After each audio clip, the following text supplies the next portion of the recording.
रामायण से जुड़े 21 रोचक तथ्य। रामायण हिंदुओं का एक पवित्र ग्रंथ है। हिंदू धर्म में रामायण का विशेष स्थान है क्योंकि रामायण का संबंध भगवान श्री राम से है। रामायण के बारे में हम बचपन से सुनते आ रहे हैं। रामायण में ऐसी छोटी बड़ी घटनाएं हैं जिनके बारे में ज़्यादातर लोग जानते हैं, लेकिन कुछ ऐसी घटनाएं भी हैं जिनके बारे में शायद ही सुना होगा। आइए कुछ ऐसी ही घटनाओं के बारे में बात करते हैं जो इस प्रकार है। नंबर 1, कौशल्या श्री राम की माता कौशल देश की राजकुमारी थी। कौशल्या के पिता का नाम सकौशल और माता का नाम अमृत प्रभा था। नंबर 2, राम ने विभीषण को अमृत का वरदान दिया था।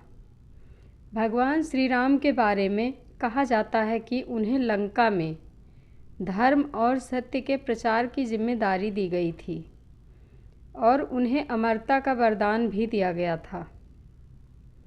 नंबर 3, भगवान राम विष्णु के 7वें अवतार थे और लक्ष्मण को शेषनाग का अवतार माना जाता है। भरत और शत्रुघ्न को सुदर्शन चक्र और भगवान विष्णु के हाथों में जो शंख है वह उन्हीं का अवतार हैं। नंबर 4, बचपन में देवी सीता ने अनजाने में उस शिव धनुष को उठा लिया था जिसे राज्य में और कोई भी नहीं उठा सकता था। इस घटना को जनक ने देखा और उन्होंने सीता के स्वयंवर के लिए इस घटना को पृष्ठभूमि के रूप में बनाने का फैसला किया।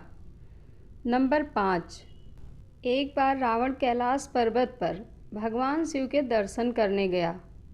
रास्ते में उसकी मुलाकात नंदी से हुई, जिसे रावण ने बंदर का मुंह कहकर उपहास किया। तब नंदी ने रावण को श्राप दिया कि बंदरों के कारण ही तुम्हारी मृत्यु होगी। नंबर 6, रावण ने माता सीता को नहीं छुपाया था, इसलिए जब रावण अपनी विजय यात्रा के दौरान स्वर्ग पहुंचा तो वहां उसे रंभा नाम की एक अप्सरा मिली। रावण उस पर मोहित हो गया। जब रावण ने उसे छूने की कोशिश की तो उसने कहा कि मैं तुम्हारे भाई कुबेर के पुत्र नल कुबेर के लिए आरक्षित हूँ, इसलिए मैं तुम्हारे पुत्र की वधू के समान हूँ। रावण को अपनी शक्ति का इतना घमंड था कि उसने उसकी एक ना सुनी।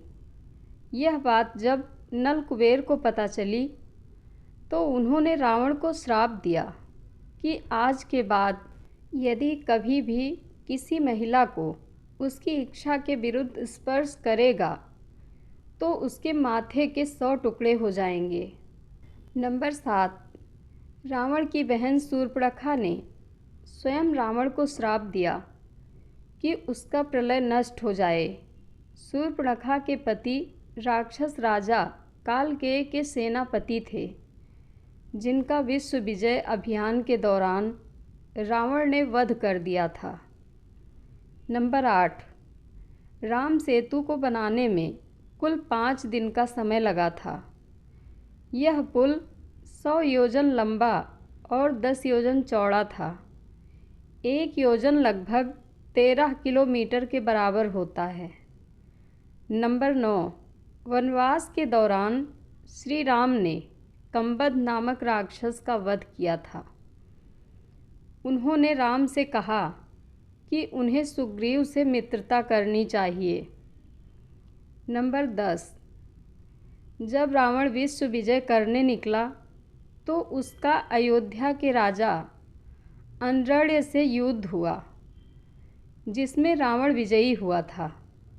राजा को निरंकुश वीरता प्राप्त हुई। उन्होंने मरते मरते श्राप दे दिया कि तेरी मृत्यु मेरे परिवार के ही एक युवक से होगी। नंबर 11, वाल्मीकि रामायण के अनुसार एक बार रावण अपने पुष्पक विमान से जा रहा था। उसने देखा कि एक सुंदर युवती ध्यान कर रही है। वह युवती वेदवती थी, जो भगवान विष्णु को पति रूप में पाने के लिए तपस्या कर रही थी। रावण उस पर मोहित हो गया और उसे अपने साथ ले जाने के लिए मजबूर करने की कोशिश की। तब उस तपस्वी स्त्री ने रावण को श्राप दिया कि तेरी मृत्यु का कारण एक स्त्री बनेगी, और उसने अपने प्राण त्याग दिए। नंबर 12। रावण विश्व विजय के अपने मिशन पर यमपुरी आया था। उसका यमराज से झगड़ा हुआ और जब यमराज ने उस पर आक्रमण करना चाहा तो ब्रह्मा ने उसे रोक दिया। वरदान के कारण ही रावण की मृत्यु किसी देवता के द्वारा संभव नहीं थी। नंबर 13। रावण ने ब्रह्मा जी से अमृता का वरदान मांगा तो ब्रह्मा जी ने अमृता का वरदान नहीं दिया। तब रावण ने वरदान मांगा था कि उसके राक्षस और देवी की मृत्यु ना हो, इसलिए भगवान विष्णु को एक साधारण मनुष्य के रूप में जन्म लेना पड़ा, क्योंकि रावण मनुष्य को मनुष्य मानता था। नंबर 14। श्री राम के अवतार को पूर्ण अवतार नहीं माना जाता। श्री राम 14 कलाओं में निपुण थे, जबकि श्री कृष्ण 16 कलाओं में निपुण थे। ऐसा इसलिए था क्योंकि रावण को यह वरदान प्राप्त था कि कोई भी देवता उसे मार नहीं सकता था, मनुष्य ही उसे मार सकता है। नंबर 15। जब रावण का भाई कुंभकर्ण ब्रह्मा जी से वरदान मांग रहा था, तब इंद्र के आग्रह पर माता सरस्वती कुंभकर्ण की जिह्वा पर बैठ गई, जिससे कुंभकर्ण ने इंद्रासन के बदले निद्रासन का वरदान मांगा था। नंबर 16। गायत्री मंत्र में 24 अक्षर हैं और वाल्मीकि रामायण में 24,000 श्लोक हैं। गायत्री मंत्र रामायण के प्रत्येक 1,000 श्लोक के बाद आने वाला पहला अक्षर है। गायत्री मंत्र एक पवित्र प्रार्थना है जिसका उल्लेख सर्वप्रथम ऋग्वेद में किया गया है। यह इस महाकाव्य का सार माना जाता है। नंबर 17। जब भगवान राम ने वरुण से समुद्र को स्थानांतरित करने के लिए कहा ताकि वह और उनकी सेना इसे पार कर सके, वरुण ने नहीं सुना। इससे भगवान राम क्रोधित हो गए, इसलिए उन्होंने वरुण को स्थानांतरित करने के लिए अपने शक्तिशाली ब्रह्मास्त्र का उपयोग किया। वरुण ने श्री राम से सहायता करने का अनुरोध किया। तब भगवान राम ने धृततुल्य के स्थान पर ब्रह्मास्त्र का प्रयोग किया, जो आज राजस्थान के नाम से जाना जाता है। नंबर 18। लक्ष्मण 14 वर्ष के वनवास में अपने भाई और भाभी की रक्षा के लिए एक दिन भी नहीं सोए थे।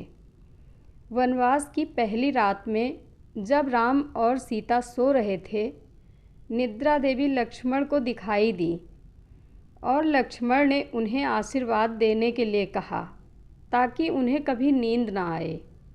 देवी निद्रा ने उनसे पूछा कि क्या आपकी जगह कोई और सो सकता है। लक्ष्मण ने सलाह दिया कि उनकी पत्नी उर्मिला सो सकती हैं। यह सुनकर देवी निद्रा उर्मिला से इस बारे में पूछती हैं और उर्मिला इसे सहर्ष स्वीकार कर लेती हैं। नंबर 19। श्री राम के वंशजों ने महाभारत के युद्ध में भाग लिया था, जिनका जन्म महाभारत काल में कौरवों की ओर से लड़ने वाले राम कुश के पुत्र कुश की 50वीं पीढ़ी में हुआ था। नंबर 20।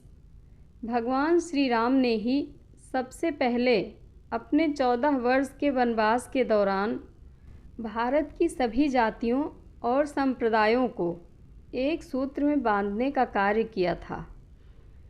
एक भारत बनाकर उन्होंने सभी भारतीयों को एक कर अखंड भारत की स्थापना की थी।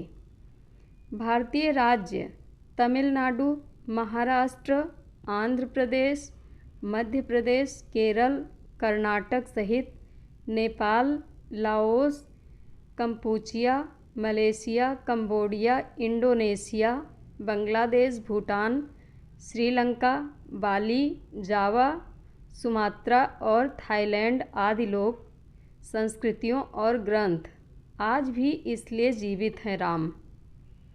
नंबर 21, रामचरितमानस के 7 भागों में बालकांड, अयोध्याकांड, आरण्यकांड, किष्किंधाकांड, सुंदरकांड, लंकाकांड और उत्तरकांड की कथा है। जय श्री राम। धन्यवाद।